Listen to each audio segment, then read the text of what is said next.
from the bat, I think. Oh, But yeah, I like the last one, and I think after that we can definitely speak about the toy boxes that we did. I mean, also the how maybe you can speak a bit more. We can start with the overall design.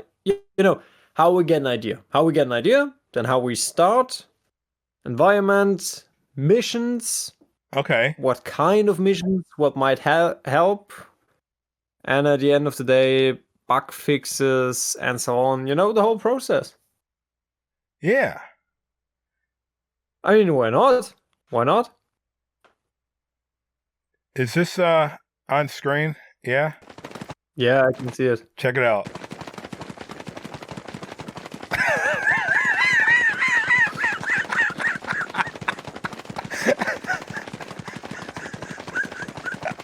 Come on, stop. There.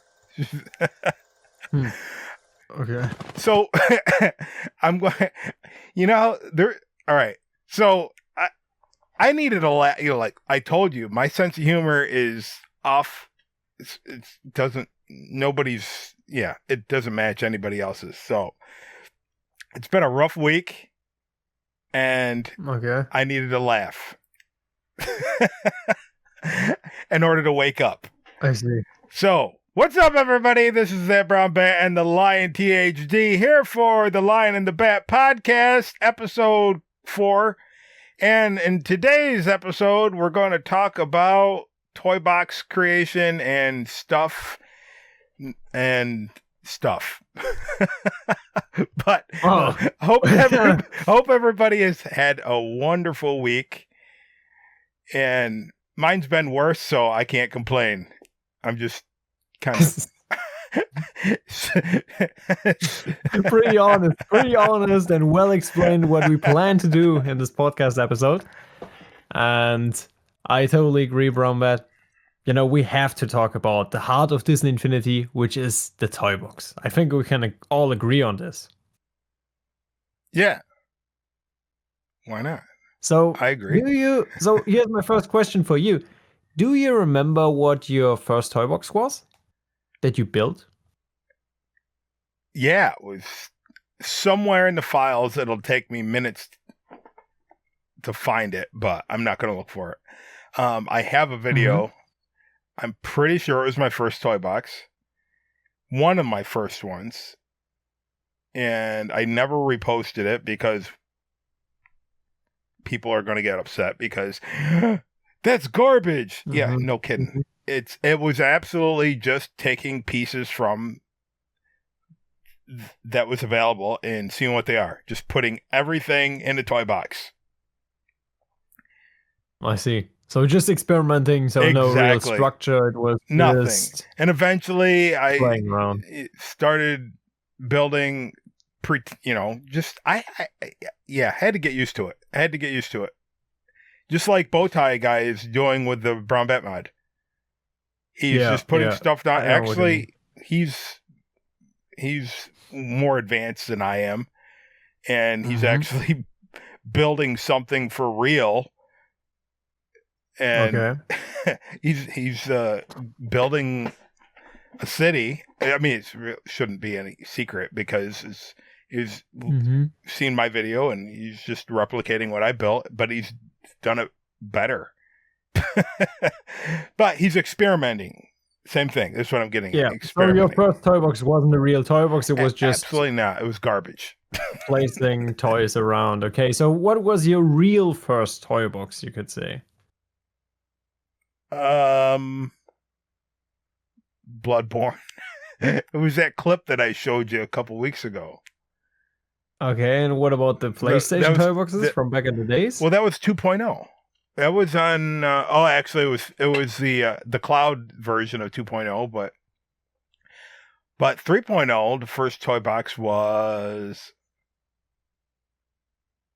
probably it was that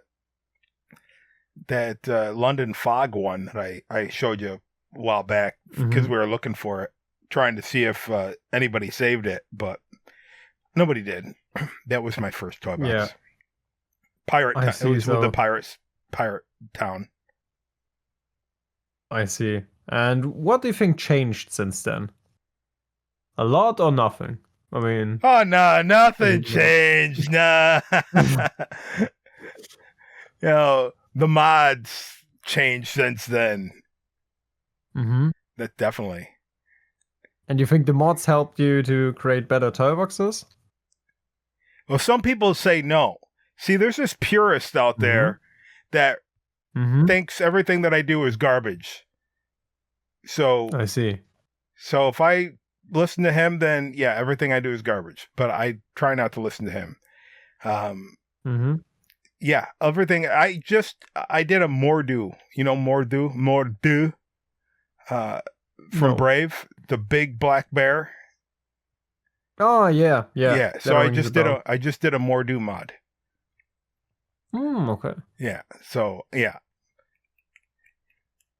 So, but this was, I mean, that's quite sad that you haven't even mentioned your biggest toy box, which is, in your opinion, the biggest toy box that you created back then without mods. Oh, Star Wars with the Death Star, and yeah, absolutely. it was pretty much episode 1. Now I created episode 1, 2, and 3 with 2.0, and I reposted it, and you even said you didn't like it because that was early days of doing videos, and I didn't know what I was doing as far as videos. But that was my second toy box, and that was pretty big. You had the Millennium Falcon. You had to go to Tatooine. You had to go to Endor, and the Death Star, and and then back to Endor. I think something like that. But so, like the whole movie, like the whole episode 4 movie trilogy. That was the trilogy. Oh, the trilogy. Oh, okay. But there were some weird things, that I incorporated for fun. And then with 3.0, I did episode 4. Pretty much the entirety with this huge Death Star level that you'll actually, if you download it, you can play it. I never recorded all of the playthrough. Yeah. Because it's so big. It is so big. It takes so long to go through this because Brown Bat actually recreated the whole F Star, all the floors, every room. I don't know how large it is. It is insane to explore, but it is a great experience. So I highly recommend to play this one. And you see, this is how it evolved. You said the first toy box was just placing down some toys with no sense, just playing around. And then you delivered something like that. Or with the mods nowadays, you delivered something like the Bloodborne one or Coruscant. Yeah. So even bigger toy boxes. But I also remember my first toy box, which was for a movie that we did in school. And as we had no budget for it, and we wanted to record some car scenes and everything there, like a whole story with robbery and so on. I used Disney Infinity to recreate that, and we put it in the movie. So it was a mix between animation and real life videos, yeah. It was great. I really enjoyed it, but this was basically the first toy box. I built a small city. Yeah. Where you could just... there were no logic in there. It was just a nice city to swing around or fly around and to record the scenes. So this was basically my first toy box. So you could also say placing down toys, but a bit with a structure and a plan. But my second toy box was Star Wars The Mandalorian Chapter 1. Was that the one that we were looking at last week? Yeah, that's the one. Yeah. I mean, it took me, I think, 3 months to finish this one. Oh, yeah? Wow. Split into 2 toy boxes. And, that was really to figure out all the logic stuff. With the help of Professor Toybox's videos, it was possible to get around with it. but also to explore this, and it was a whole different scene because I watched chapter 1 and was like, okay, as I explained last week, I would love to play this one, and Disney Infinity gave me the possibility to fulfill this dream. So I came up with it, rewatched the whole thing, I don't know, 20 times, I guess. Took screenshots and everything, and then went into the game and tried to replicate this somehow. And I think as we speak about the toy box, it's good that we can actually share our knowledge now. Our tips and tricks, maybe the strategies, how we plan, organize, and everything. But for my part, I can say with The Mandalorian, I watched the thing a few times, screenshots, everything, and I even took out a pencil, yeah, a real pencil, and a paper, yeah, and a piece of paper, and draw there my toy box plan. I drew how I wanted it to be, where to go, where the mountains should be, and everything. It was pretty rough, but that was a rough idea. And then I went into the toy box and tried to implement it. Also rechecked with the screenshots. So this is basically what I did for replicating the scene. Yeah, so this was basically from the idea to the design, and I think you really have to figure out sometimes things that nobody else did before. And even when you think, okay, nobody else had this problem before, maybe someone had it in the past. And nowadays it's pretty good that you can just go into one of the community toy boxes and maybe get there some inspiration from, or see how they did it back then. But at my time with chapter 1, it wasn't possible. So my only option was to watch some videos, try to get around it, try to figure out the mountains, and I'm quite happy with the result. But what I also realized was the gameplay element. You sometimes have an idea, for example, get a key or go from point A to point B. But if you actually play it, you realize, okay, that's pretty boring. Because if you just say, let's go from A to B, and there's nothing happening in between, this might be a bit too boring. You know what I mean, Brombert? You mean how you have to add extra things that aren't in the show in order to add gameplay excitement? Correct. Correct. It is. Speak. Oh, like the clowns and and Inside Out. Like the clowns. Yeah, like the clowns in Inside Out, because Brombert was like, why are there clowns in Inside Out at the end of the playset? And I was like, they weren't in the movie. And I was like, they had to put in something to fulfill this gameplay aspect because it's more fun.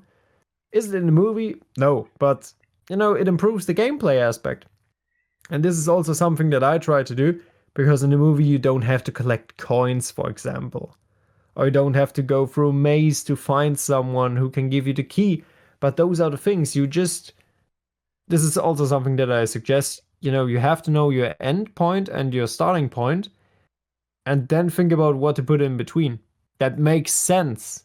So I'm not speaking of building a ship or whatever there, or call or get to know some people and become friends with Iron Man in this toy box, in the Star Wars toy box or whatever.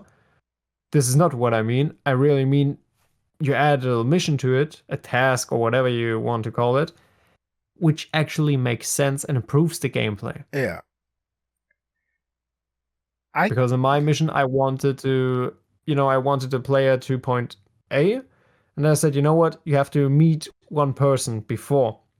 And as there's a long distance, you need a vehicle, or in this case, it was a town. And the only way you can get this one is by having enough coins, so you can buy one. But in order to gain coins, you have to fight against enemies and help the guy who owns the town. So basically like that. Basically like in the playsets. It's the same logic. Right.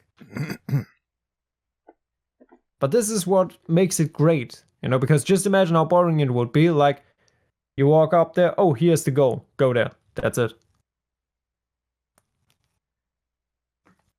I mean, it's the same with life, right?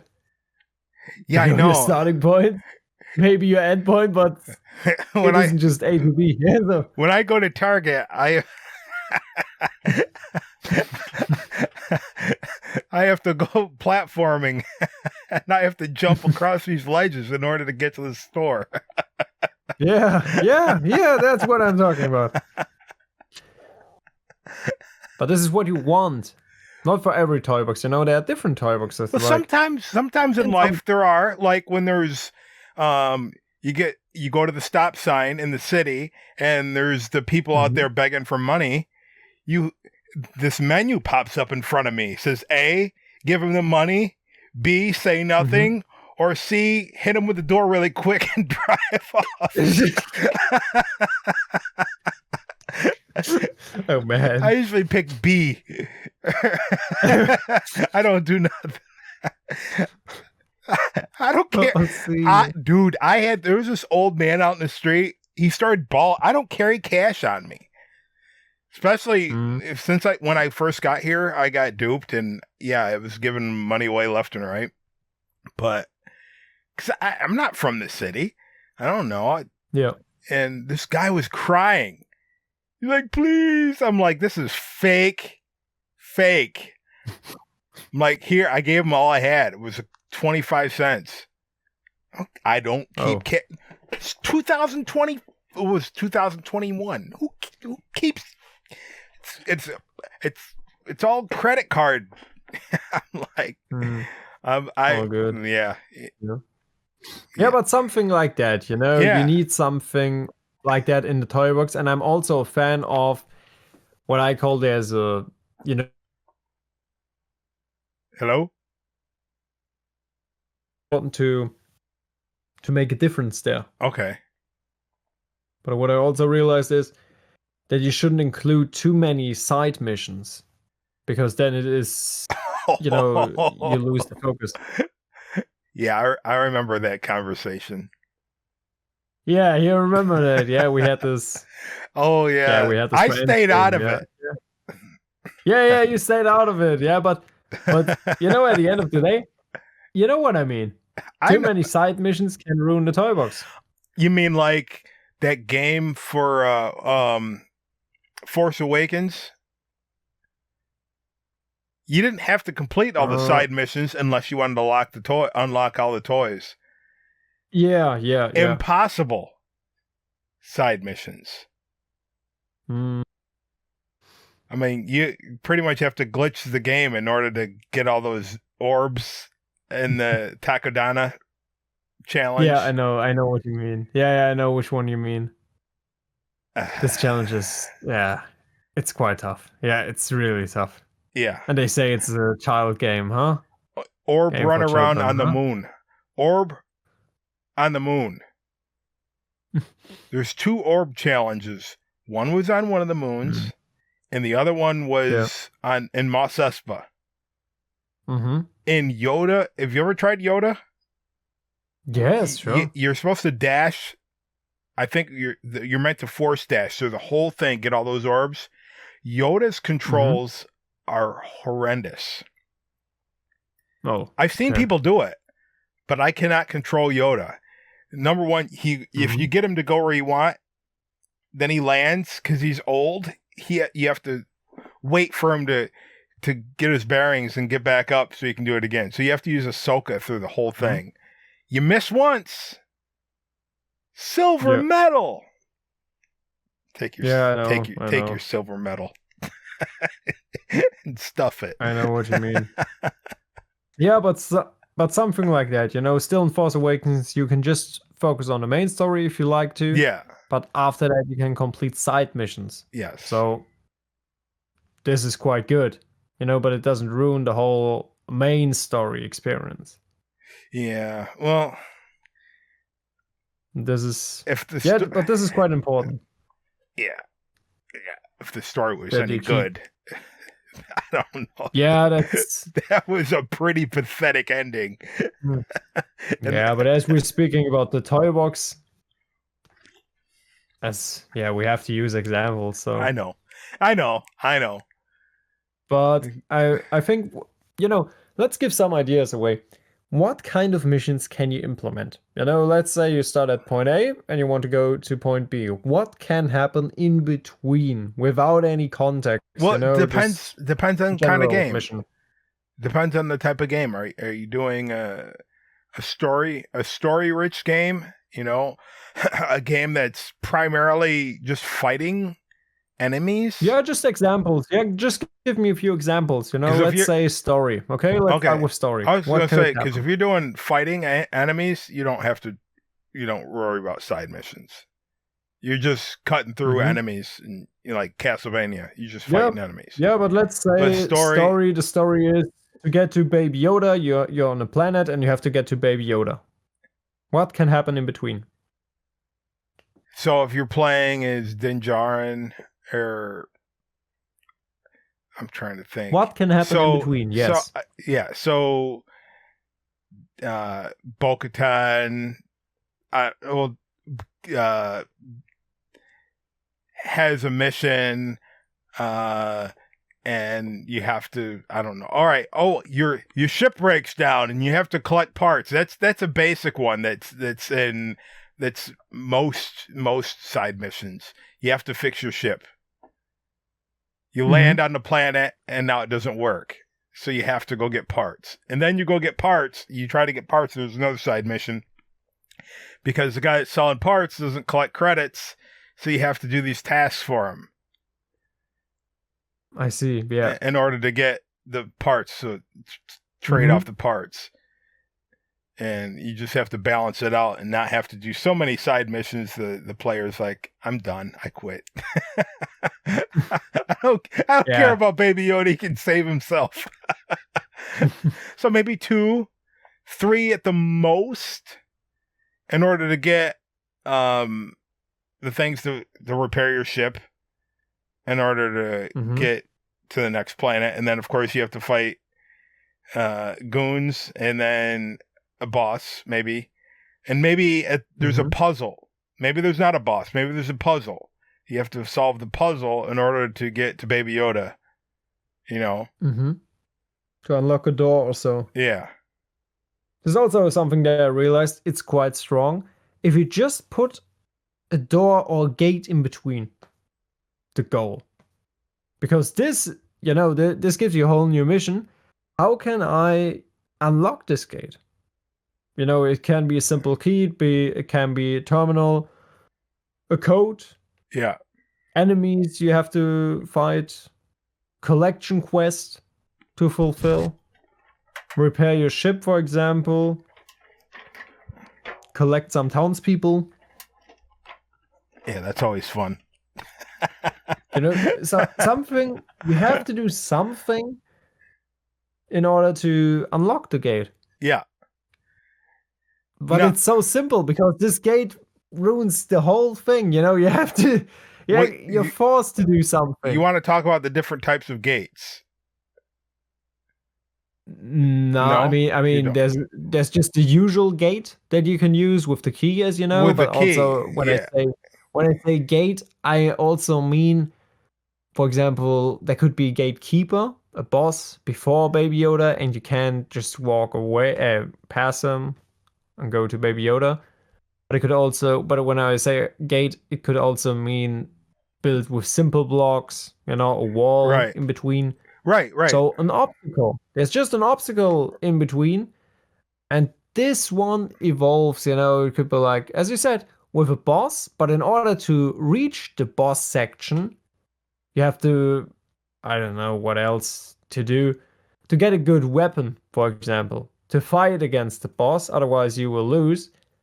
You have to speak to Bo-Katan, but Bo-Katan needs your help with her guys. You help her out, and then she gives you credits, and the credits allow you to buy a new tool, for example. And with this tool, you can fight against the boss and actually win. Right. And this would be like, and this is how it evolved from a simple point A to point B. Just by thinking, and it combines everything. It combines, what I like to do is combines action, collection, as well as progress. So it isn't just like, oh, collect some flowers and then that's it. But why? Why did you collect flowers? Why did you do this? Why do you have to do this? It is quite a strong word, this, or a strong question to ask yourself, why should a player do this now? Right. Well, some of those simple ones they did, we had that, what's the one you have to get the, you're playing, I think you can play as anybody, but you're going through town and you have to collect the letters. I think whoever did it was playing as Mickey. They had to collect all these letters for something. It was something small though, but that was the thing. I think you're talking about the Back to the Future toy box from 72 Pringle. No. This is something a long time ago, right? And I know Pringle didn't do it, but you're in a town, like using the suburbs, right? But this was way before 72 Pringle did the Back to the Future. And you're going through collecting the collectible envelopes. Yeah, I know. And there was a reason behind it, and I don't remember what it was. But anyway, I was thinking about that when you said collect the flowers. So let's say you're playing as Mickey, right? And the goal of this mini toy box is to get a date with Minnie. And you have to follow. I remember actually the toy box that you mean. I think it's called Mickey's Birthday Bash or something. Okay, but my spin on it is you have to get the right gift from Minnie, and you have to follow the clues. And if you get flowers, and if she doesn't want flowers, you lose. Or you have like different. You have like 5 different tries before she's like, nope, no date for you. But that's a different style of game. You know what I mean? Yeah. But I know what you mean. It isn't just like, oh, collect 5 flowers and that's it, and now you reach the end. Yeah. But why? Why did I collect them? Why? And you'd be like, yep, to find the right present. You had to go through this process to figure this out and so on. So this is always the biggest thing. Why should I care and why should I do this? But when you're starting out, you do something, when you first build your first game, you do something just to do it. There's really no rhyme or reason, because I don't know about anybody else. The first games I built, even the game that I just built today before you said, I'll be 20 minutes, right? I'm like, well, that give me a couple more minutes to finish this up. So I just made this game. There's no plot unless you watch the movie. It doesn't really follow the movie except for the bear. But all it is, you go in, it's just a test game. It's a test to see if it works. So there's no rhyme or reason for it. It's just, the logic was, if you die, you start back at the beginning and everything resets. But that's all. But I guess it's a different kind of toy box. It is not a story-driven toy box, for example. And this is, there's something else. I mean, you have to different between the toy box types. If it should tell a story, or if it's just for exploration. Yeah. And then you have to change the story types. I mean, some toy boxes don't need any kind of missions. They're just there to explore. Yeah, that's mine. That's my favorite, because I don't have time for all that. Yeah, but that's fine. If you create stunning toy boxes such as Coruscant or so, it is just wonderful to walk through these toy boxes and explore them. Yeah, it takes long.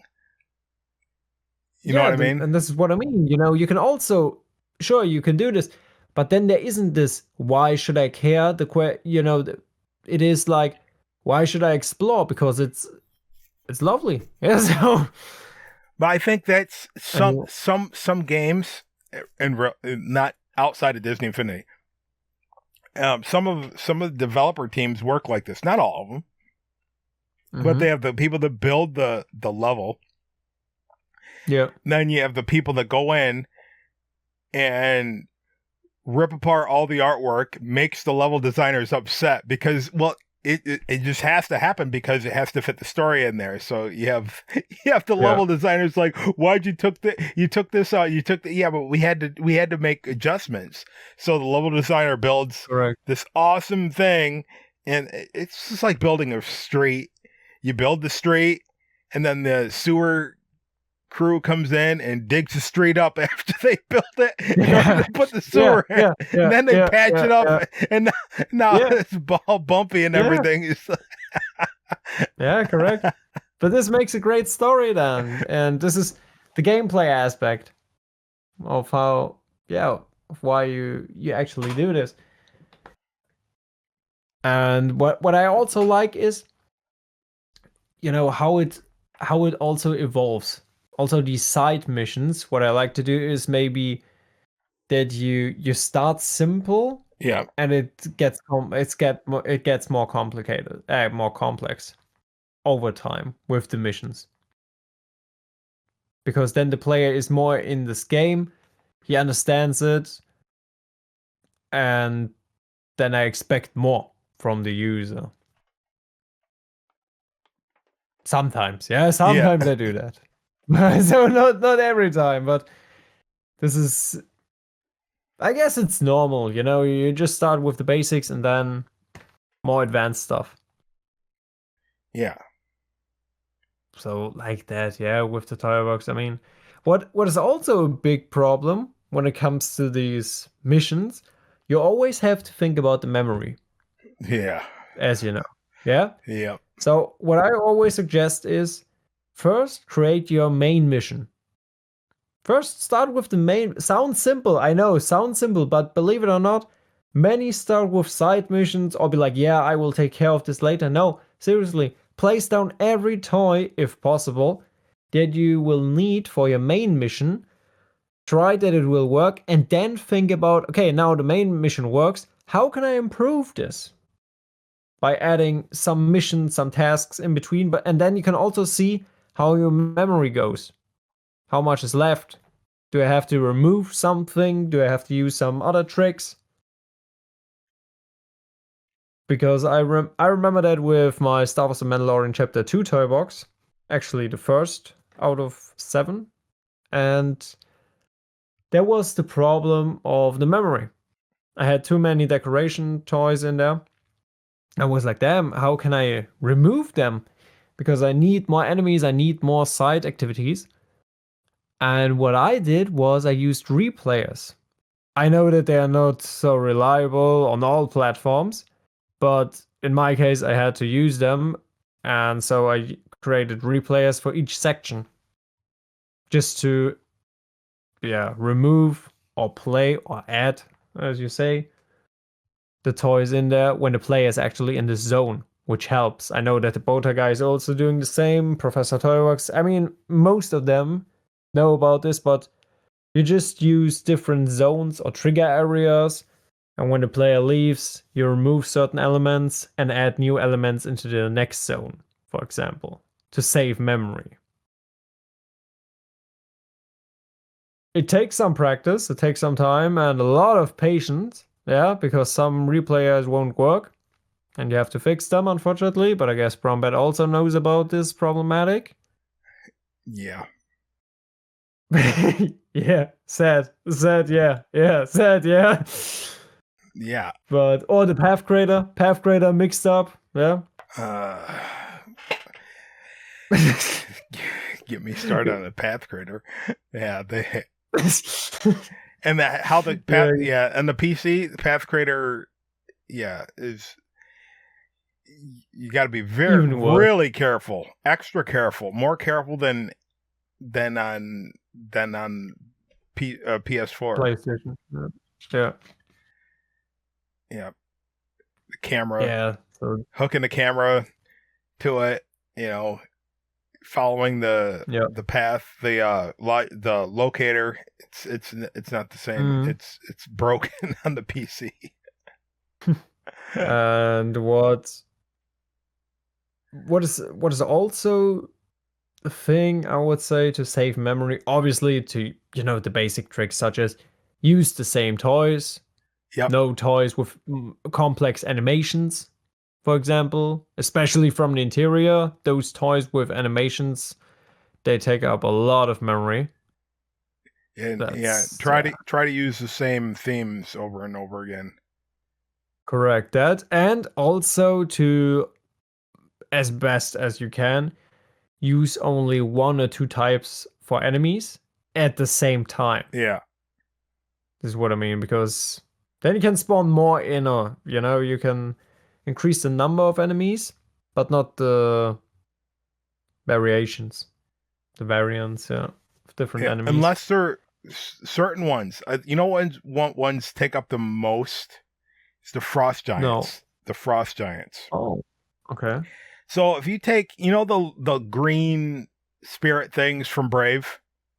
Yeah. You can pretty much spawn those in all day long. They don't take up a lot. So those are one of the least memory eaters. But when you take the frost giants, you're gonna see just start putting them down, and frost giants and the magna guards. You will see the memory meter start going up like crazy, even if you're using the same ones. What I also realized, I said remove certain items when a player leaves the zone. Yeah. Then I also mean townspeople. Oh yeah, absolutely. Absolutely. Yeah, townspeople. So everything you can, basically. I mean, I did it for the Mandalorian to remove everything that I had in one certain zone.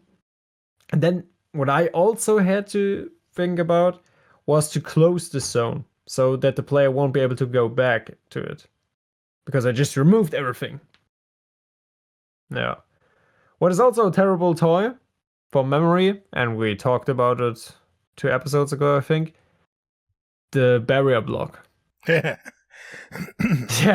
This one is terrible. One is terrible. Brown Bat mod, you don't have to worry about that anymore. Yeah. This is great, man. This is great. You just replace the texture and now it is a basic block, right? Yeah, it's the Nemo. Yeah, forget about, I want the blue. No, it's invisible. No. I was telling the bow tie guy about that. He goes, it just says invisible. I said, I had to write it out because I can't show a picture of invisible.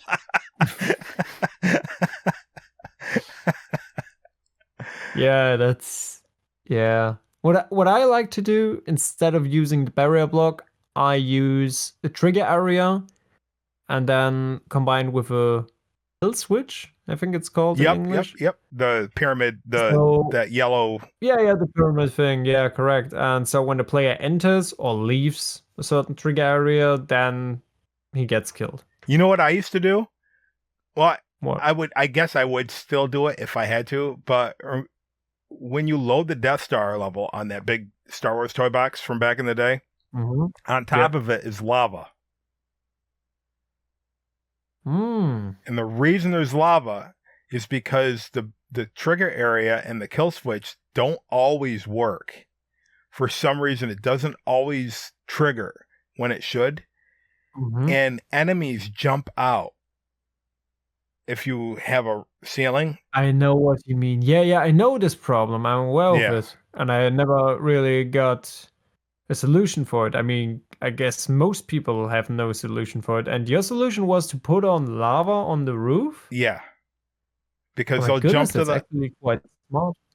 Yeah, so that way when they're all beat, and if you want in the area, you want the stormtroopers for this, in this case, stormtroopers to keep coming in. Yeah. Because a lot of times. Goodness, that's so good. That's so good because I have this problem in chapter 3. It's the reason why I haven't released it. Okay. Goodness, this makes so much sense. And it works 100% whereas the trigger area and the kill switch works maybe 80%. I see. And the end game, I had that issue. So if you're playing it, anybody that's played it, when they do the Hawkeye level, there's a when the time's going out, when you get to the last door before you can find Nebula, when you get to that last door, you know that maybe you've noticed that there's no enemies to fight because they're on top of the roof. Oh, I see. Okay. Yeah, I see. They keep teleporting up to the top of the roof, and then there's no way back down. And I figured because they're Sakarans, they'd teleport. Yeah, they do. Yeah, I think they do. Yeah. But for some reason these ones didn't. They just. Well, I think it was because there's a distance. When they go the distance, they'll go on patrol because they can't see you anymore. They're out of range. That's right. And then you have. But this idea with lava is so good. I have to test it. This is a really good tip. My goodness, I had no idea about it. And one of the good things about the lava pieces, they can hook to a path creator. So if you so you can always hook it on a path creator to get them in place if it won't fit. And so I can't remember if all of them do. I think they all do. Asgard and the regular ones. I think they all hook to a path creator, which is really good. That's a neat trick. That's a neat trick, man. I didn't know that. Yep. I will test it and report how it worked. well, it should work if you do it right. I had to do it, like I said, with the Death Star, and if you just load up that game from that level itself, or when you see it being built, you'll see, why is there lava on top? That's why there's lava on top of the Death Star. Yeah. And you know what? The fix was so simple for to go in, and this is what I did with the Brown Bat mod. It's a simple setting in the files. All they had to do was turn it off. But when you play in the Toybox game, the samples that they give you, the maze one, which had so much potential, that small one where you had to pretty much you go through it and you can potentially unlock all the sidekick weapons. I think I know what you mean. Yeah, keep playing that over and over again. Yeah, I know which one. If you notice, there's no ceiling on any of them. Yeah. That's why. Oh wow! Oh wow! Oh my goodness! And nobody was like, "Okay, let's just fix it," No, remove the ceiling. Yeah. And that makes They act like, oh, there's no way to fix it. Yeah, it's a little setting in the DNX file. It says jump. No, or false. They operate in true and false, and you say false, and they stop jumping. Wow. Wow. Okay. Yeah, that's. I can't believe that. There's also another setting that tells it how high they jump. I just turned it off altogether. I left it on for the Wampas and the Grumgar, the Dawutans. I'm talking the three of them that are the same character. Wait a second. I'll be back. Okay. So, yeah, Grumgar from the Force Awakens in the Toybox isn't called Grumgar. He's not even called the Dawutan, which is the species name, because from what I understand, the developers for the Disney Infinity Toybox or playset weren't given all the information needed to create the game. So they had to create their own story. And I heard that, and it wasn't too long after that, Lego released the Force Awakens game. And guess what? Lego had all the information, character names, everything. It's like, how come Lego gets it But Disney, Infinity, who's owned by Disney, who owns Lucasfilm, who did Star Wars, couldn't have the information to make their own game. I thought that was pretty nasty. But anyway, Grumgar is split up into 3 characters in the playset. Fixer, Rebuker, and I forget the other one now. Mulder? Is it Mulder? It must be Mulder because I always thought Mulder and Scully from the X-Files. I think it's Mulder, Rebuker, and Fixer or something like that.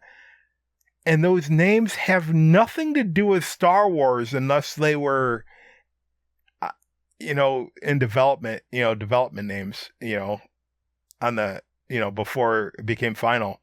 But yeah, Disney Infinity has 3 characters that didn't need to be 3 characters, just 1. Anyway, they jump, and the Wampa jumps, so they don't jump out of bounds. Usually, I don't know if they can. They might be able to, but very rarely will they jump on the roof, if at all. So I never had a problem with those guys. It was only the Stormtroopers, the Kyuzos, pretty much anybody from 3.0 that has a ranged weapon, except for the Sand People. Sand People don't jump. And it's pretty pathetic. But anyway, put lava on top. If you don't use mods, put lava on top of your buildings. And if they jump up there, they'll, of course, die. But you're going to have a wave generator. And if you need more to come in after the entire wave's done, they'll come back in because they cleared out. If you don't, of course, they'll stick there. And if that's a crucial part to the mission, then you're not able to complete the mission because they're walking around in outer space on top of the roof. Yeah, lava is the best trick. Gets them out though. Lava is the best stormtrooper repellent. Let's see. What do we talk about while the lion is busy? Let's watch. You ever watch Pee-wee's Playhouse? Let's watch a cartoon. The king of cartoons. Let's watch something. I gotta go entire screen. Yes. And then let's watch this. So this is something I was just working on all day today. I know if you're in the chat, you won't be able to hear sound because we can't fix it out, but I didn't see anybody in the chat. So in post, there will be sound. Until Line TH. All right, I'm back. He comes back. Okay. Yeah, I'm back. Had to walk Baloo, my dog. That's quick. Yeah, that was a really quick walk. So, a really quick midnight walk. Just one last time. So speaking of Baloo, let me go to the end here. Because this is 6 minutes long. All right, well, you see what's going... Do you see what this is right here? You what this is, yeah? Yeah, so it's a lot of... Yeah. So once I defeat a couple waves, the boss comes out.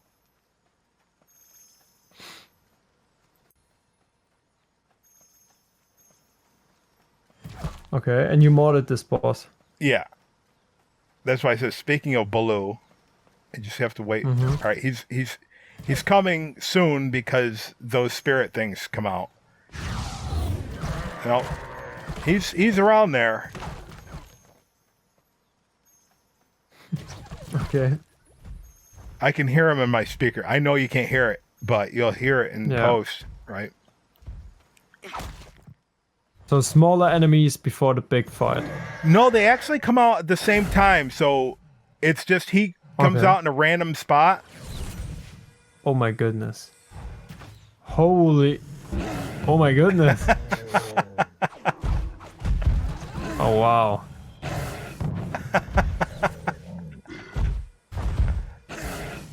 Well, that's cool to see it. To see a big bear. Now, Big bear. Yeah. because he's doing the Wampa, he has the Wampa animations, which is fine, except he throws ice when he does his slam, and I haven't found a way to circumvent that, but yeah, right there, you seen the ice? Yeah, I see.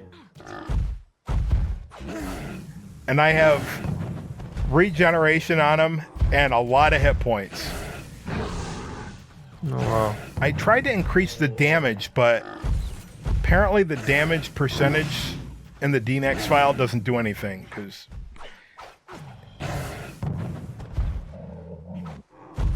because I figure now if you get hit by him with Merida, right? 3 times, you're dead. And I don't think I died in this one. Did I? That's good. I'm fast forwarding it. Yeah, I don't think Nope, I didn't die. But it did glitch out where I couldn't pick that up again. I had to switch characters. This is also something that I just see here on the screen that you can use. You know, the treasure plates. Yeah. The pressure plate, not treasure. The pressure plates as well as the stones, for example. Yep. This is also an element that we even used in endgame quite often to open a gate, as in your example. Oh, yeah. Yeah, so another option to use. Yeah, so yeah, I have that gate stuck in an archway right here. Yeah. Yeah, and so you hit but this is basically what we talked about. Yeah. You know, it is. And you have something called, you can use the logic gates, and you can use something simpler called logic and. There's a toy called Logic and. Yeah. And you can do multiple things with it, or you can just use the logic gate.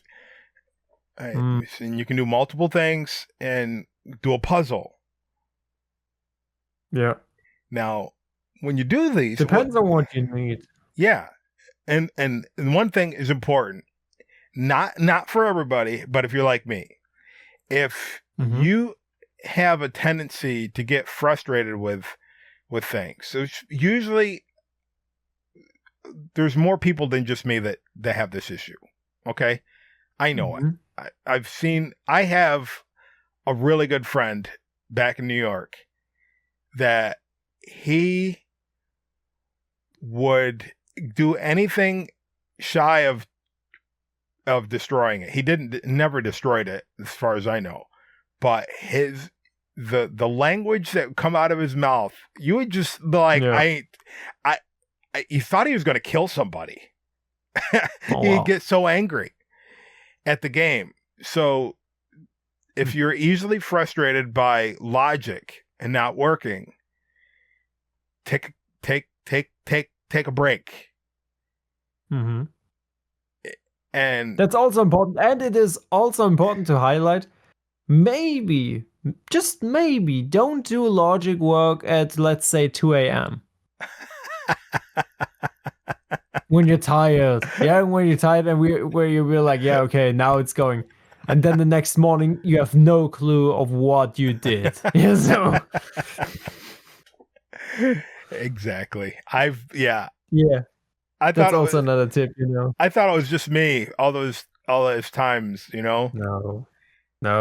All of us are the same. That's somehow in his way. I have a video of me. I was doing a Let's Build of.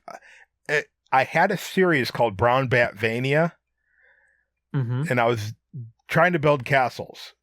And every time I got to a certain point, I'd run out of memory. Sort of like every time I did the Castlevania series the last couple of years, right? Yeah. I'd run out of memory before I went into modding. I'd run out of memory. Start over. I'm like, let's reassess the situation. Something is not right. Why do I keep running out of memory? Yeah. And it's because the arch blocks, the vaulted platforms. Mm-hmm. They're good, but you keep using them and over and over again, because regardless of what ChatGPT or Google AI says, Mm-hmm. vertices do make a difference. Maybe not in the Yeah. new software that they use to develop games, but in the Mm-hmm. software that was used for Disney Infinity and that era, Yeah. yes. Yeah. Every time you build something arched, round, circle, in order to get those Mm-hmm. circles, you have to use more dots. By dots, I Yeah. mean vertices, right? Vertices. Yeah. And every one of It, those costs memory. Every vertice costs memory. So a straight line with no vertices except the point A and point yeah. B, It's easier, very less low. effective to the memory Exactly. And then because it's simpler. Yeah. it's times 2 if they Mm-hmm. cheated and did the boundary and just duplicated Yeah. the same model. So it was something that I learned with Unreal Engine 4. You can, Mm-hmm. in Blender, you could take the same model and say this is your boundary, but now you have 2 times the memory that you're using. So you I always see. want to build a really crappy version of the model and Mm-hmm. use that for your boundary, Yeah.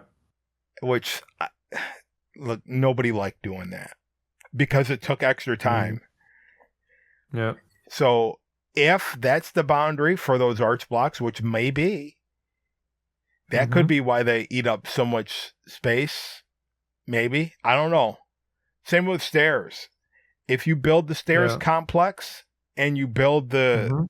the boundary complex, you take up more memory. But anyway, anything that's round, any Mm-hmm. circle, sphere, arch it's going to take up more memory than anything else.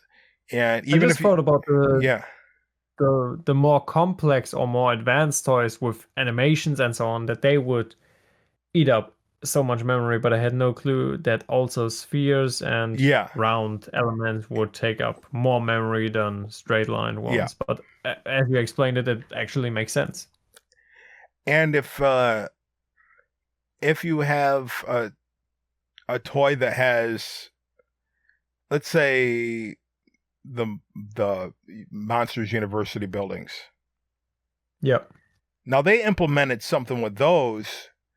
They actually have a when you're not in the vicinity, Mm-hmm. some of those buildings actually teleport down underneath the toy box.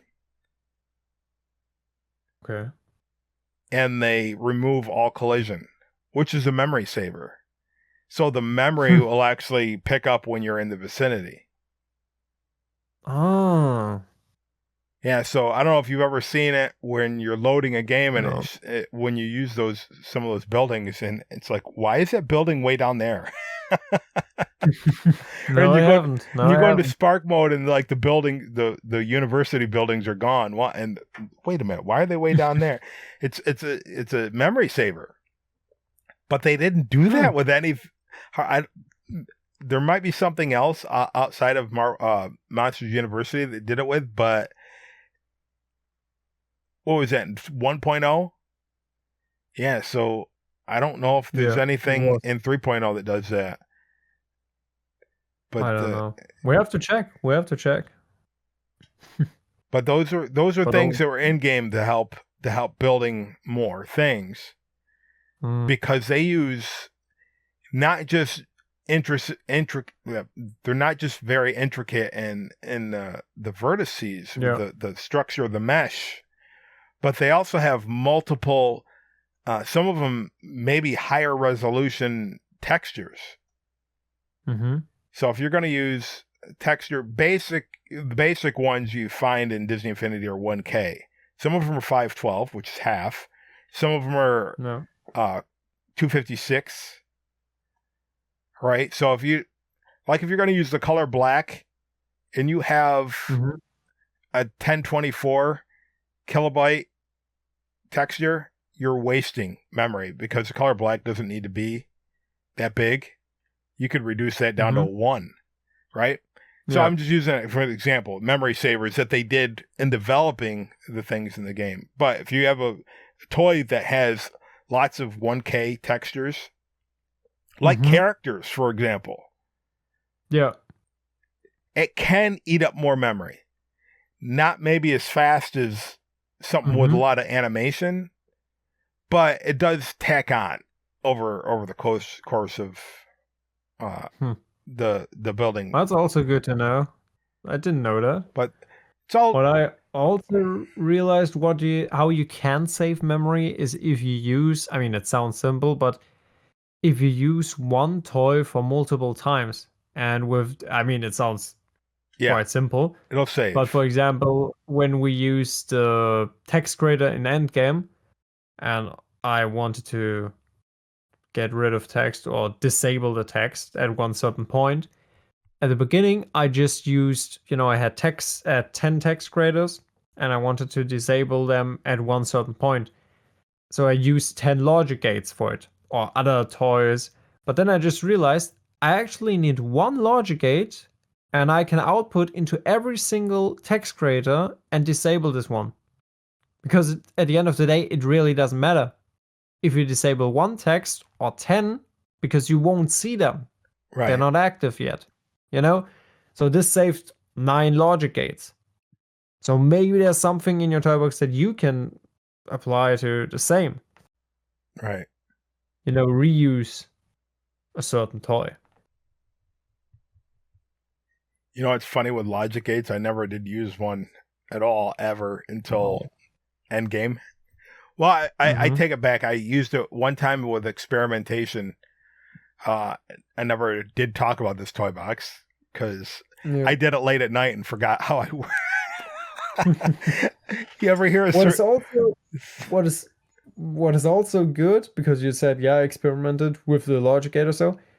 It's also sometimes useful to create a new toy box and just try to implement your logic in there to figure the logic out, to play around it. And then, you have an empty toy box, they place down every single logic toy. You have enough space to just test the logic. And what I do sometimes then, when it is quite complex, then I actually write down the process where I have to put which connection and so on. Yeah, I haven't done that in a while. You have to have a decent work area. Right now, everything's surrounded with work notes for my actual Mm-hmm. job. So, but yeah, it's a good idea. I used to do that all the time. Yeah, just to create a test toy box, play around it, and then go into the actual toy box and replicate it there. Maybe even better, because then you think about other ways to save memory. What is also quite useful, for example, when I created these mountains, and you can actually see my tutorials there on how I built them, and then you realize that I left out many blocks. And you might be wondering why.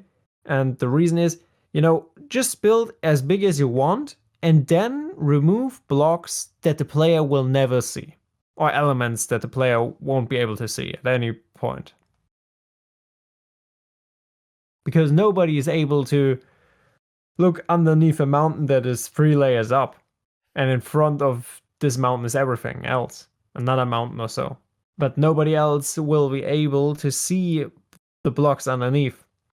So you can get rid of them, for example. That's what I did. And it saves memory. So Absolutely. I think we had to do that with Endgame big time.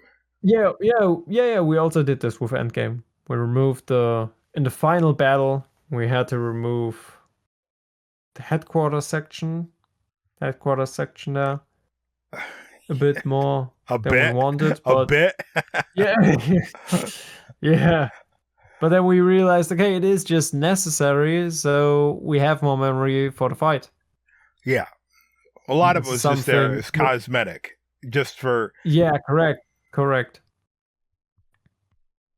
This is also something. I mean, cosmetic is important, decoration is also important, but at the end of the day, if you have a mission and you need to implement a mission in order to improve the gameplay, then remove one or two decorations or whatever, because the cosmetic will still be great.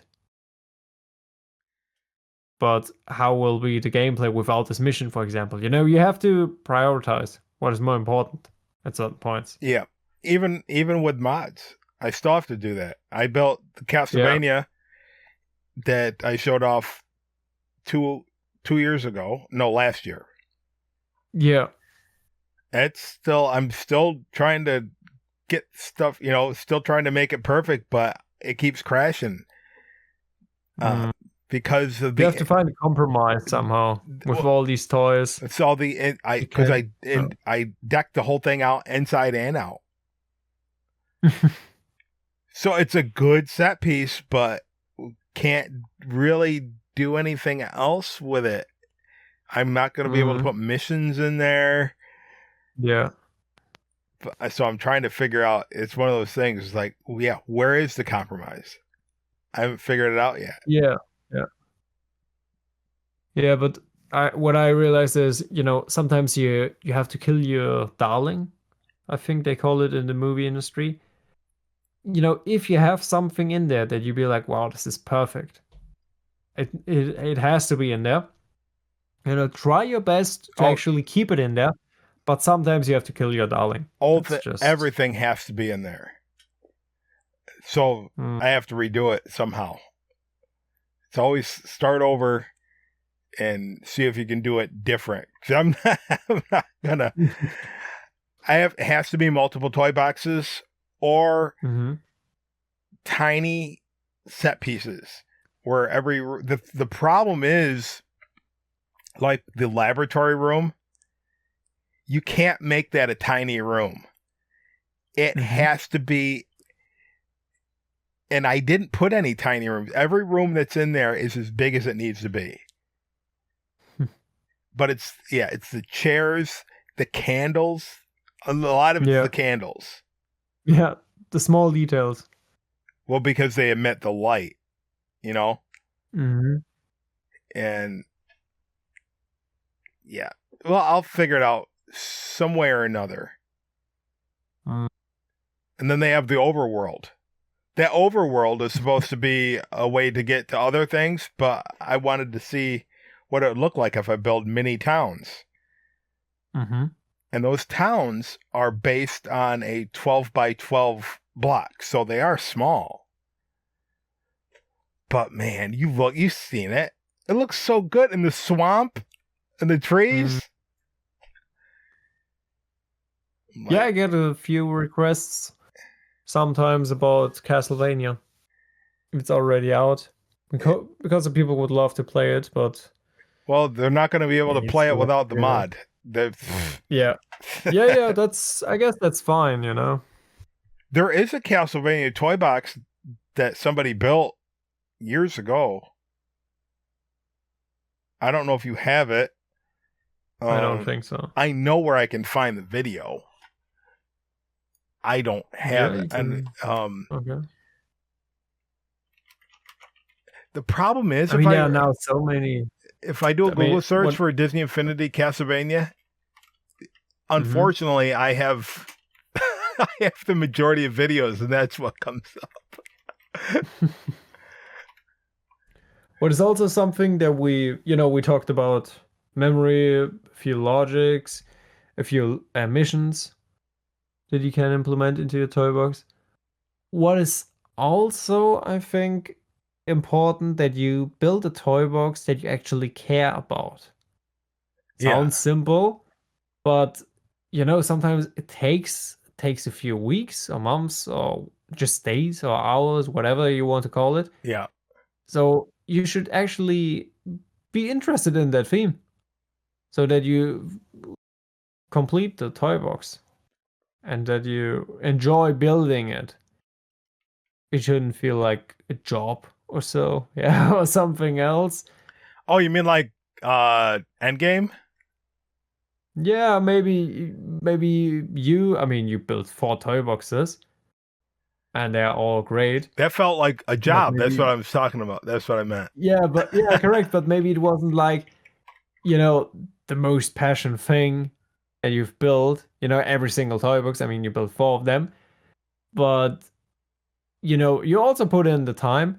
But what I suggest is just to create something that you really care about, such as, they just released the new Zootopia movie or Zoomania. I don't know how you Yeah, call it there. yeah. Yeah, over there, different names. But for example, the new Zootopia 2 movie's out, and you just watch it and you be like, man, this is the greatest movie that I've ever seen. So you can go in the toy box and create something for it because you actually care about it, you enjoyed it, and then you can build it. But if you be like, okay, let's, I call you Brown Bat and say, hey, build something for Zootopia now. Maybe you're like, but I don't care. Haven't even watched the movies, and or maybe I watched them and I was bored by them. I Yeah. didn't really enjoy it. It's different. It shouldn't feel like a bad job that you really don't want to do. You should be motivated to do it, and yeah, have a certain fire for it. You should burn for it. That you want to finish it. Yeah, it does. This is what I had for the Mandalorian, and what this is what you have for Castlevania. Exactly. And it's different when you do it because you want to do it versus somebody tells you. Or keep Mm, spamming the comments about a Toy yeah, Box Rumble. Do this, do this, do this. I want this. yeah.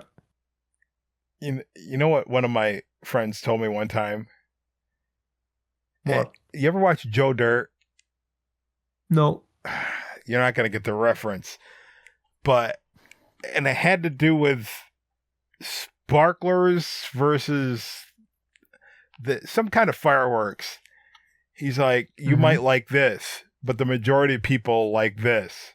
So are you going to spend your life doing what you want or doing what other people? I forget how he said it because I hated the Mm-hmm. answer, but sometimes it's true if you're like the odd person and if you want to be popular, then you can't do what you want. Yeah. It's not a Mm-hmm. popularity contest. Well, the problem is the people that say that it's not a popularity contest, like me, are the ones that are not Mm-hmm. popular.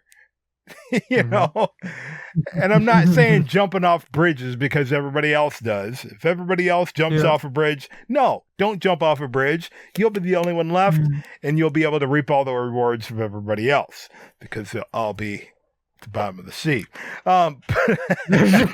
What in the world? What kind of advice is that? I had a secretary who was the best secretary in the world. And every time I'd say something like that, she'd hold up a sign. That escalated quickly. It did, yeah, it did, yeah. Nah, no, but I know what you mean, and I think we can agree on this. I mean, at the end of the day, it is a game. It is a game that you should enjoy to play. But I mean, also for a toy box, because if you start with a toy box and you be like, okay, now I'm motivated to do it, but actually I don't really care, then Right, you might never finish it. right. So that's what I mean, just focus on it and also decide what kind of toy box it will be. As we said, exploration toy box, action toy box, racing toy box, whatever. Maybe you will find it out at the end of the day. You will have a certain vision, certain story, idea, a certain spark. Yeah, you get Right. it. Yeah, but how and see how it evolves with all the missions, the techniques. Maybe you don't need missions. Maybe it's just exploration or whatever. Maybe it's just for fun. Something like that. Yet you can swing around the city as Spider-Man. Yeah, just for who is it? Was it Papa H did the toy box where, or maybe it was Clinton. It was just the Spider-Man toy box where you just had to go around rescuing people. That was Clinton. Yeah, that was Clinton. Yeah, that was something simple. I mean, Mm-hmm. maybe not for a beginner, but something that it wasn't complex where you had to, Yeah. go do 50 different things. It was just Yeah. one. Small, simple toy box, Yeah, but it was cool. It was a cool toy box because of the environment yeah, that carried everything. I know what you mean. Yeah, and that's fine, not every toy box has to be a 10 toy box adventure. correct. Sometimes you just want to play a simple mission. Simple gameplay, one mission, one fighting toy box or so, or you just want to race, Right. and that's it. You have certain ideas for your toy box. And this is the important thing And that you actually know what to do. JKG seems to know how to limit the limit the toy boxes to one with an entire Mhm. story Yeah. told in one. So and you can do that Mhm. too with different things and within a small area, as long as it's not so small that it messes with the camera. So Yep. so you can find your happy spot, happy place. Mm. On a 24 by 24 block, if you divide that up and don't use buildings that are too big, unless you're putting them on the outskirts where you can't ever touch them, you know what I mean? So background, Yep. and have things divided up or different sections in different Mhm. parts of the toy box where you'd complete one mission and then you teleport to another area using the unfortunately the teleporters, you have to get into a teleporter and teleport. They don't use any other logic. Yeah. So you'd have to use the save points. Yeah, the checkpoints. Checkpoint, yeah. And you can Yeah, then teleport. you can teleport. Yeah. Yep. And Yeah, that's pretty cool. you can use those in the interior too. If you don't like all the doors Okay. being, I had an issue with all the doors being opened. So I'm like, well, what if I use the small hallway, right? Connect them because that's the only way you're going to get another one down. But you Mhm. can delete the small hallway. Yeah. And then the doors close and then just hook up the checkpoint in each part and at front of each door where you want it to go, and then put the logic Mhm. in there. And there's sound Yeah. effects if you want to use sound effects for a door opening and closing. I have a video on that Mhm. somewhere. I think I do. I know I recorded it at one point in time. We're setting that up, but seems how the interior has lost a lot of popularity after 2.0. That video didn't do well. Let's see. Nah, but what is also, I totally agree. JKG is pretty good at limiting that. Yeah. And I think it's also, yeah, I mean, the biggest limit is definitely the memory. So you're forced to limit yourself, imagination. I always say build as big as you want and don't think about the memory and then fix it, and then Yeah. downgrade. Yeah, I couldn't do that with Castlevania though. Those times that you got to Yeah, then, yeah, when you there's a when you different type of bread. when you can only build the first part of the castle, there's nothing to delete. But there's a way.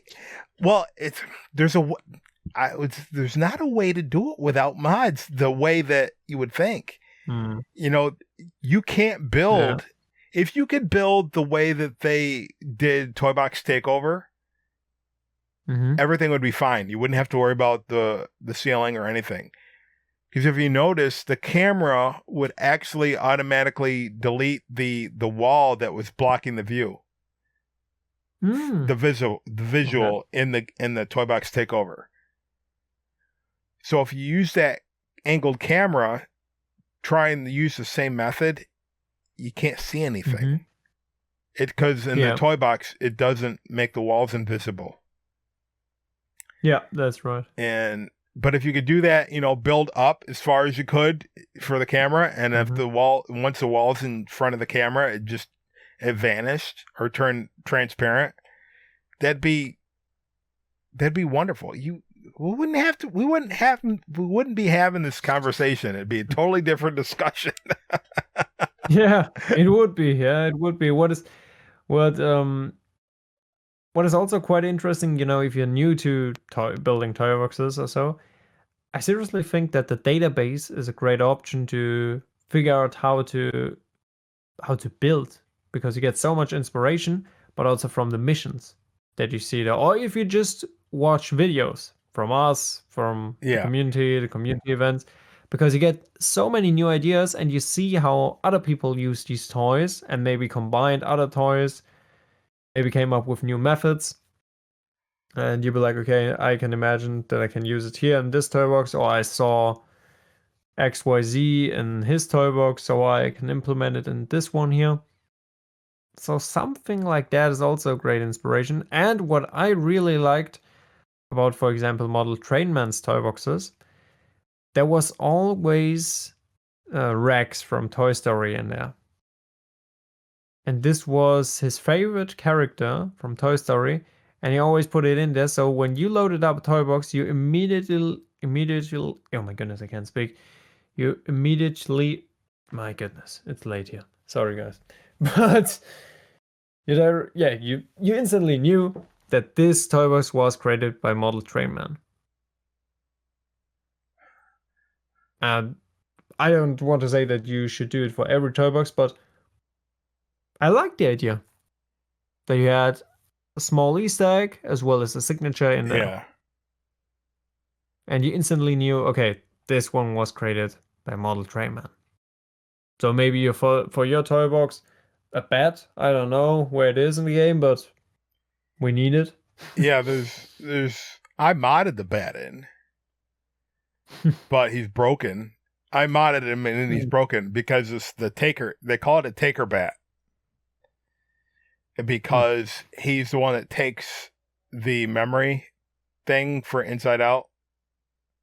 Mm-hmm. That little purple bat. Yep. Yeah, I've modded him in. But like I said, he's broken. You put him in, and if you keep him there, save the game, reload it, he drops down into the floor. Oh. Yeah, so you have to hook him to a replayer or wait until I find a way to fix it. Yeah, but just like that, we just want to give impulses and to see, or maybe to help, to build better toy boxes, to get started with toy box.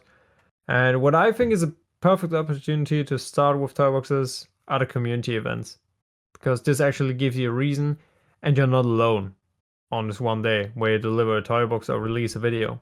Now, how does somebody get involved in the community event if they don't use Discord? We also promote these events on other channels such as Reddit, Instagram, TikTok, YouTube. And the best way is just to upload a video on YouTube and use the community hashtag. Okay. Which we always announce with the event itself. Now, how does somebody like if I have a viewer that doesn't have Discord, how do they get access? Where do they go to get access to the different toy boxes? Yeah, the honest answer is they have to download Discord because it's all here. Now, in order to get through Discord, do they have to have a Discord account? Correct. Okay. Correct. They have to set up one for free, and that's it. And then join the server with the link down below in the description, and then they can download the toy boxes. I know that, of course. I just because I know there's people that they ask me questions. Somebody asked me something about modding. I'm like, that's a question you're going to have to ask Cassini. And they're like, who's that? I'm like, I wanted to say hello. You're asking modding questions. You don't know who Cassini is. Apparently, you don't know anything about modding. You know, Yeah. Yeah, I know what you mean. I know what you mean. It is. you cannot go. It's like, can I have a car? Do you not have a license yet? Do you know how to drive? It's the same thing, right? Yeah, of course. You're gonna have to have a Discord account in order to download something. Now I'm nice. I'm nice to the people. When because they can get the Brown Bat mod through the Discord server and the mod stuff. Yeah. But they can also follow the link and it'll take them right to my Google Drive page. Yeah. The same link. Yeah. But any of the Toybox, the non-modded Toyboxes, you have to go through the Discord server. Yeah, I mean the reason is also that Discord, we have the bot, everything's implemented, we have the database, you can just link to it, the people can scroll through it, the people have an AI bot they can ask about which topics they would love to play, and currently I think this is the best option to have. I mean, we could also make it available on a Google Drive, but I don't know how the people would find there anything. You with would just the zip files. You would have to if you were going to use Google Drive, Lion THD and Disney Infinity, sir, you have to pay for it. You pay money. Could be possible. Yeah, it could be possible because of the amount of data they will have. Yeah, I have to pay money for the mod. Oh, okay. Because it's yeah. It's over. I can't remember what they give you, but it's I've definitely 15 with my gigabytes. 15 gigabytes. Yeah. With my email between because I have email going back years. Mm-hmm. Right. So I have to pay money, and that's why actually if nobody said anything, but if they ever do, and if they complain, they're going to get an earful. Because I had to go through and delete, but even though some of the links are still good, but there's some dead links now for a lot of the first batch of Brown Bat mods. Yeah, I had to delete them. I don't have. I'm not shelling out any more money than what I'm already paying for it, and the money that I put into this is quite a bit. It's quite a bit. I don't know of any other modders if they put up money for their project, but I do, and I'm not. I've never asked for anything in return. So yeah, I mean, I just want to say I pay for the AI bot and the King Mickey bot. I also pay. Dude, I thought you did that from scratch. You just no. I have to pay that it works. I have to pay that it works. I thought I'm dealing with Einstein here all this time. No. I'm like, no. I mean, the iBot is quite cool because it was created with the help of AI. Okay. So, it created itself basically, but a bit like that, and a lot of research. And but I have to pay that it works. So if you ask it a question, I have to pay that the Gemini API works. And hosting is free, actually. That's pretty good. But I also pay for the King Mickey bot, which allows you to re-sign PlayStation save files. So it allows you to get Toyboxes to your PlayStation. And I pay, not in a direct way to someone monthly or whatever, but I pay every single time indirect when I host it with electricity, networking, everything there that I have to provide in order to make this accessible. Yeah, because the PlayStation's running, TV's running, computer's running the whole time. Right. So this is how you pay indirect. But this works. more people should be more grateful. Let's put it that way. I think they are. Seriously, I think they No, are, especially when it comes to the PlayStation bundles. I got so many wonderful messages from okay. parents, also normal people, yeah, not just parents.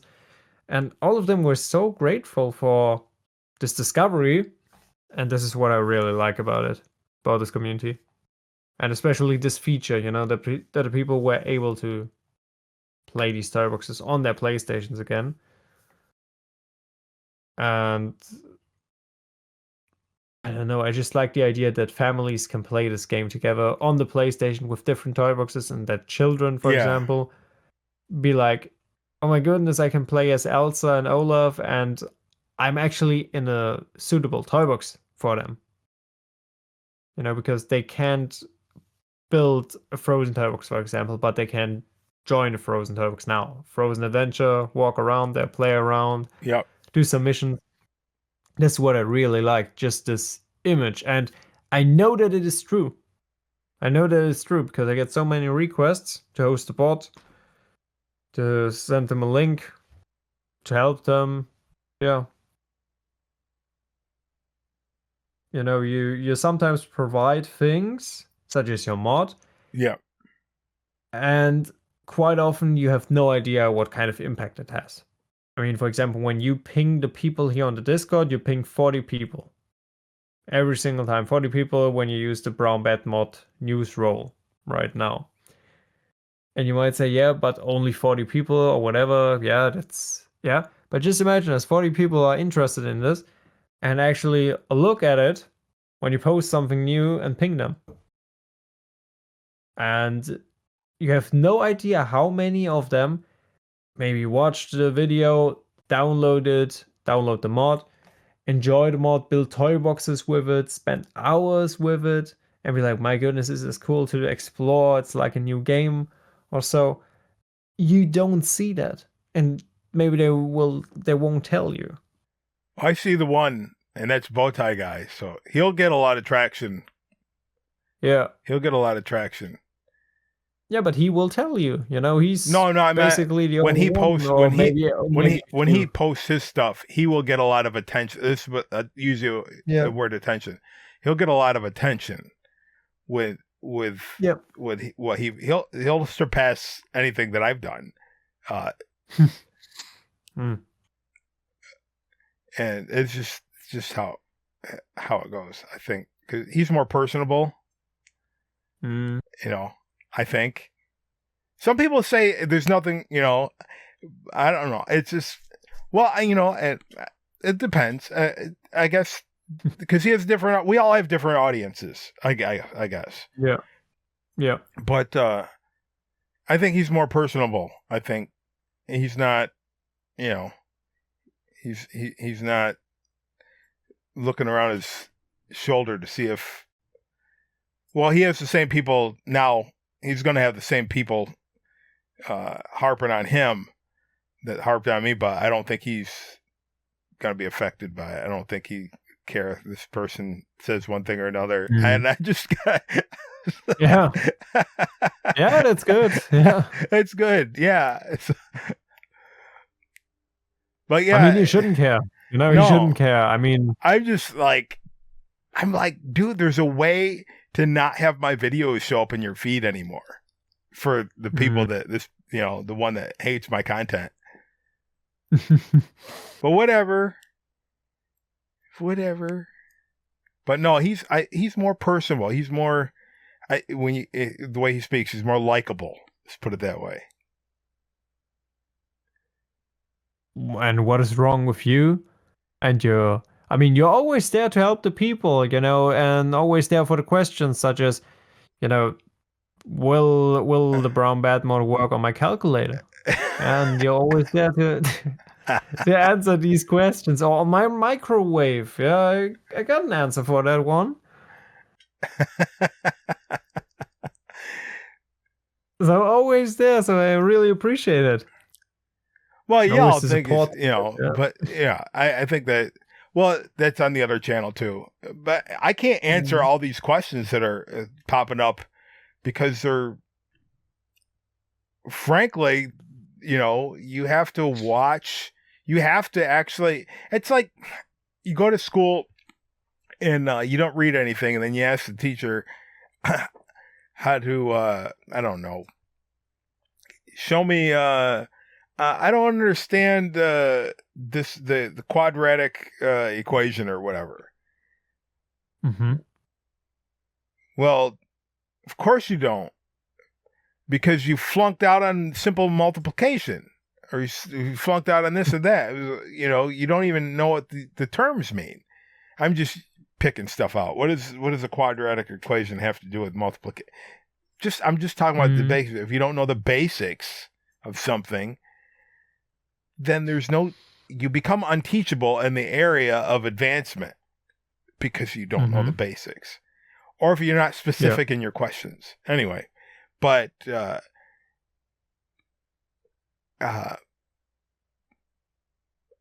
Bowtie Guy is a storyteller. And I'm not saying it in a bad way. He comes up with a synopsis of the story. He tells the story. He's very good at telling the story. People watch it, start to finish, beginning to end, because there's a beginning and there's an ending. Me, I might go off in the weeds. Like, where are we at now?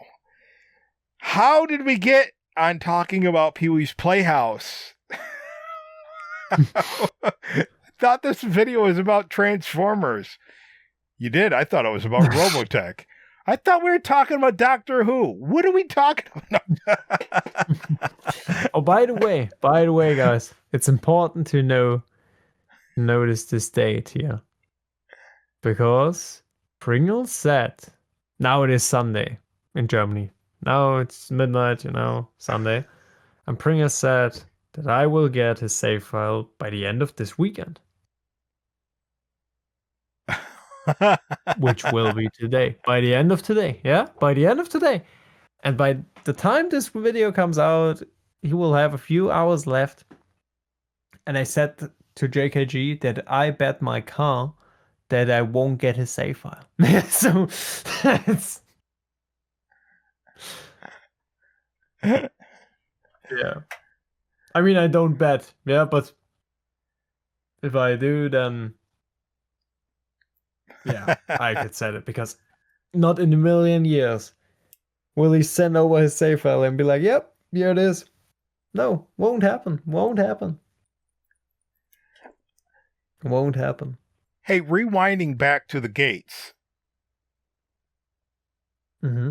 All right, so when we're talking about the gates, now I have a question, because when you showed off the footage of your Mandalorian toy box, okay, you were getting coins to buy a key.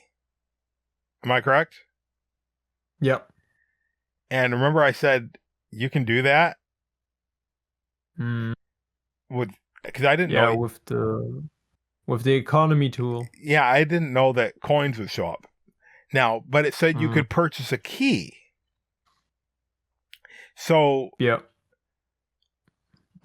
there's an inventory set, because you may remember in 2.0 there was Stitch's Rescue. Yeah, I think it was called, and the Asgard one. Yep.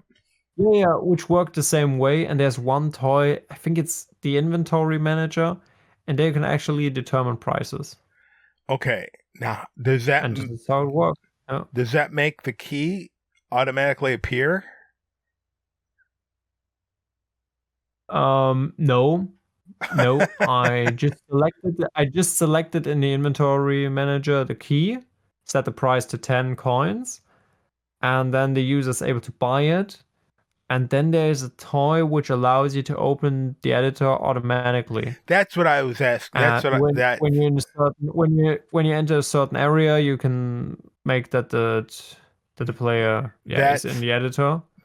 And then you place it down, and then it works. But the good thing is, Brown Bat, I actually made tutorials for this specific toy box, how to recreate it step by step. Okay. And then I showed this logic. Yeah. So if this might be something for you, I explained it in one video. Okay, that's what I wanted to know, because in the Bloodborne toy box, there was a gate Mm-hmm. If I put the key there, now I had this happen not just on the PC, also on the PlayStation. Using a replayer to make the key appear is broke. Yeah. No, not a big fan of that. Have you ever Too tried? Unreliable. Yeah. So for some reason that key is with the replayer is worse than any other thing that you use the replayer with. Sometimes it will not show up, and other times it'll keep spawning. It'll keep spawning keys. Yeah. No, I won't. I won't do this because, not gonna lie, most of the time you actually need the key to continue with the game. Yeah. So it is crucial to get this. So I can't just rely and hope that the replayer will work. So then, just putting it there. Remember on Endgame, you put the key in the thing, and the where the door opens up. I think so. Yeah. I did in the first Toybox. You mean? Yeah. So my issue with doing it that way is if I go into, let's say, the sewer, right, and I go to a different toy box, and I come back, the world pieces don't load the same way, and the key falls right through the ground. So you go to the area, the key's not there. That's bad. Yeah. That's pretty bad. So I need to do something. Trying to think. There is another way for a gate. So I can use. I'd have to change the whole thing, but it won't make sense because the Halloween Town gate is narrow or it's too small for this area. I mean, I can use it, but using my mind, right, looking at it, this gate is supposed to be something that a vehicle could go through if it had to, for purposes of what do they call it? What do they call it? I forget the word I'm thinking of. Where purpose, to serve a purpose or something like that. I don't know. I'm lost for words, but functionality. The functionality of that is so, even though the whole thing doesn't make sense. You're going from you'd have to. It's messed up. It's like Arkham City. You ever play Arkham City? No, I haven't. Oh my goodness, you need to play Arkham City. So anyway, I have to. Yeah, I have to. The city is very small, even though it's supposed to be big, right? And the cars there, you look at the cars, like the cars are all piled up and whatnot. There's no people that are living there because they turned it into a prison city. That's not spoilers. That's the concept of Arkham City. That's why they call it Arkham City. It's old Gotham. Really not old Gotham. You find out old Gotham is underground. But anyway, the cars are piled up, and the functionality of the streets is what? It's like, how do those cars? They're all one-way streets. Then you play Arkham Knight, and now in Arkham Knight, the streets are wide. So it's weird. It was always weird. It was cool, but it was like weird because yes, they were limited on the resources that they could use to make the game, so they had to make it smaller. But they did the same thing with Arkham Origins, which is another good game that you need to play. Arkham Origins, which is done around Christmas time. Okay. Yeah, I think I will play all of them, but I also think that I have to go. I'm getting tired. Not gonna lie. Okay. Not because of our talk, I'm just getting tired. Yeah, I mean, I feel that. Yeah. Okay. Yeah, and you play all 4 of those games and watch Back to the Future trilogy, and oh my goodness, I have to finish this because I said to bring it. Yeah. If you send it over, it's about time. I said actually that I would watch it before.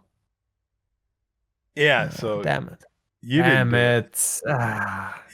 do it. He's not going to give you the save file.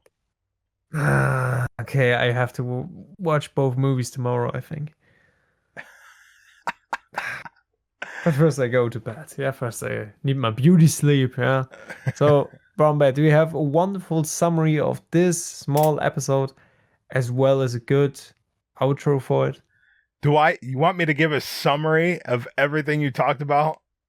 No, my goodness, You just said, the small highlights, highlight reel, and then ka-chow, keep on building, keep on so, messing, yes. light extreme brown bat. Yeah, kind of like that. So, No. yeah, I've summaries without a script. So remember when you go to build that you make notes and keep notes and make sure that you don't go over bounds. Don't go overboard in your final build. And dude, my summary sucks. So Wow, wow, I hear that. Wow, remember wow. remember before you build a toy box, listen to this podcast again.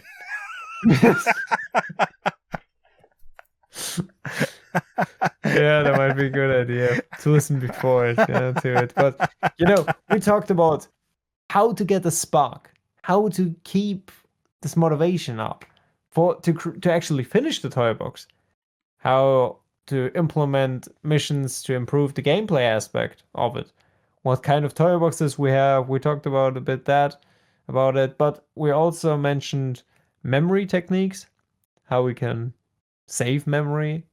What should we do? We got some inside knowledge from Brown Bat here that he figured out on PC about the memory.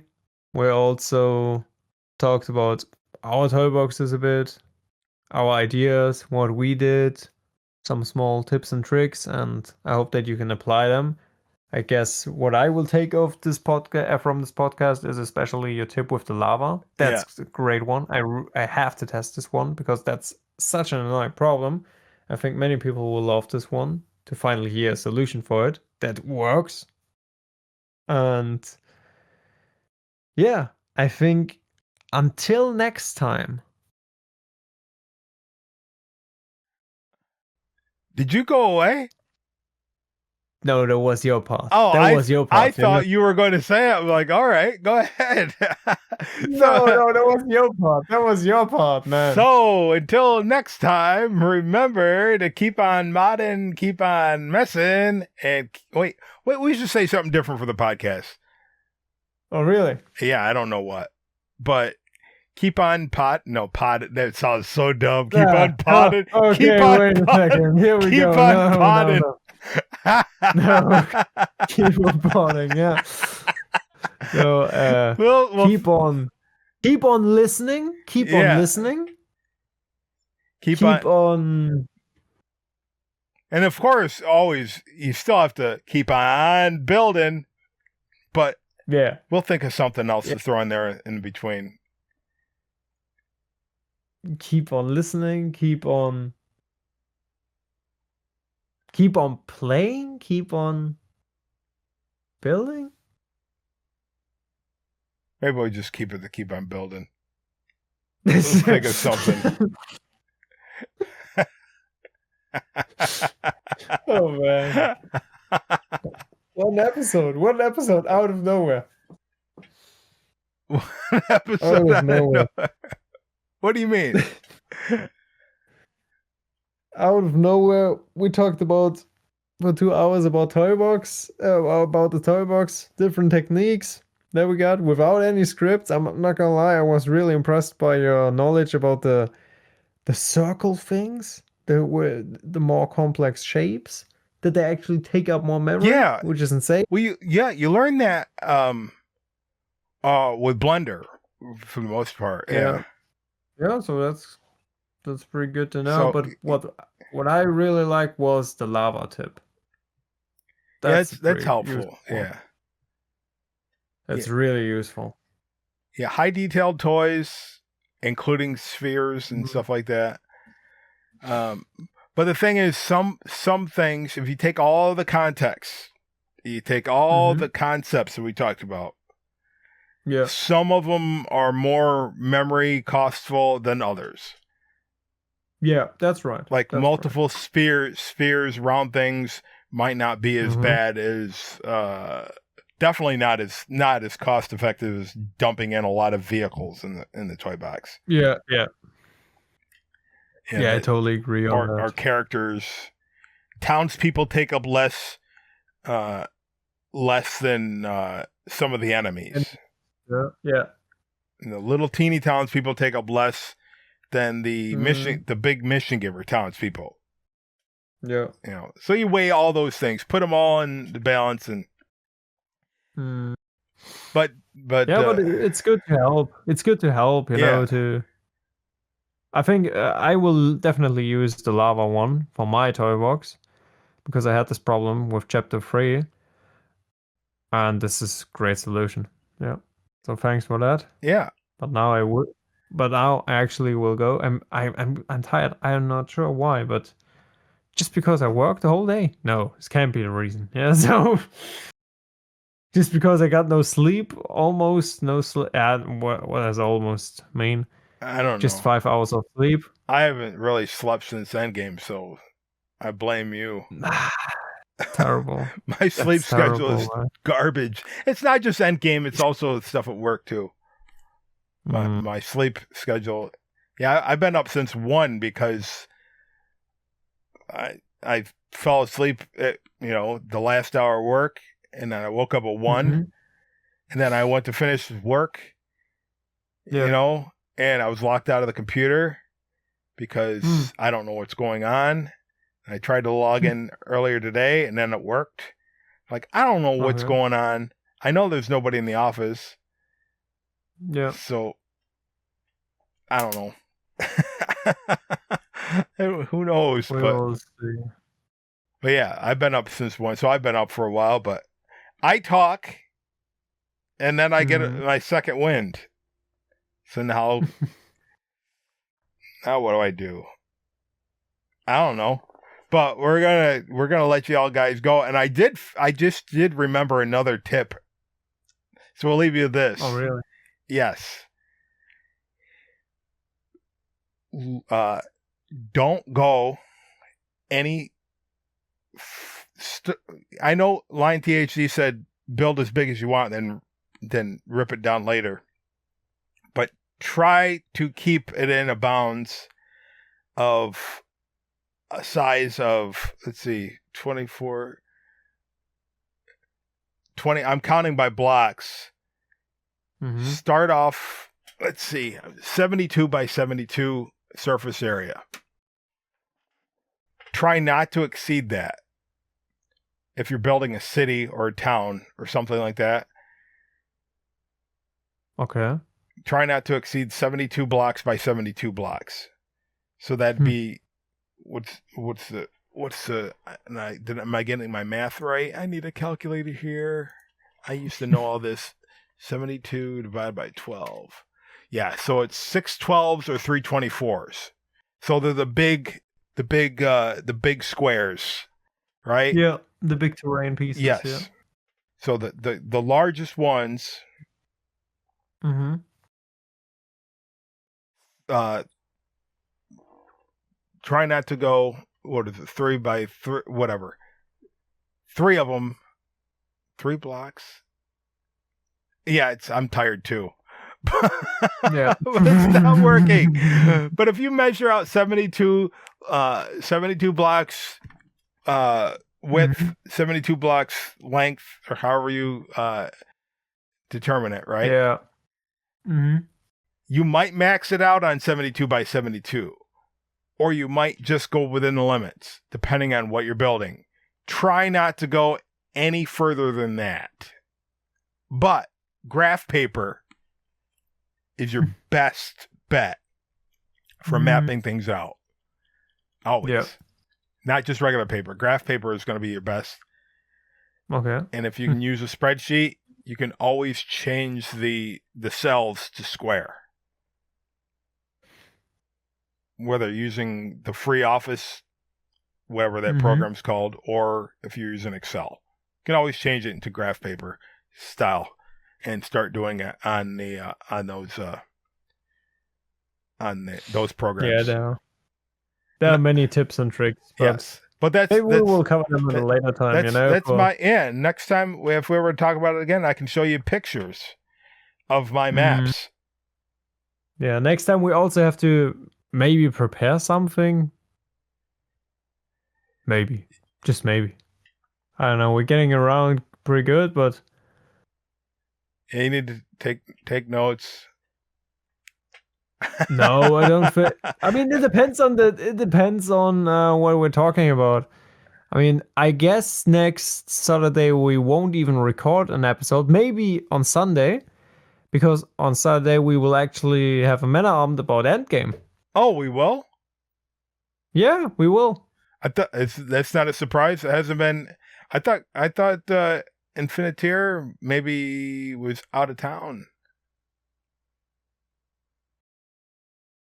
I think he will be there because we all set the date. So I will ask next week on the Man Armed again, but we said 13th December, so that should be it. Right. We will see. But anyway, we will see. I gotta do the outro. So we already did it, but I don't know. Let's say it officially. Keep on building, everybody.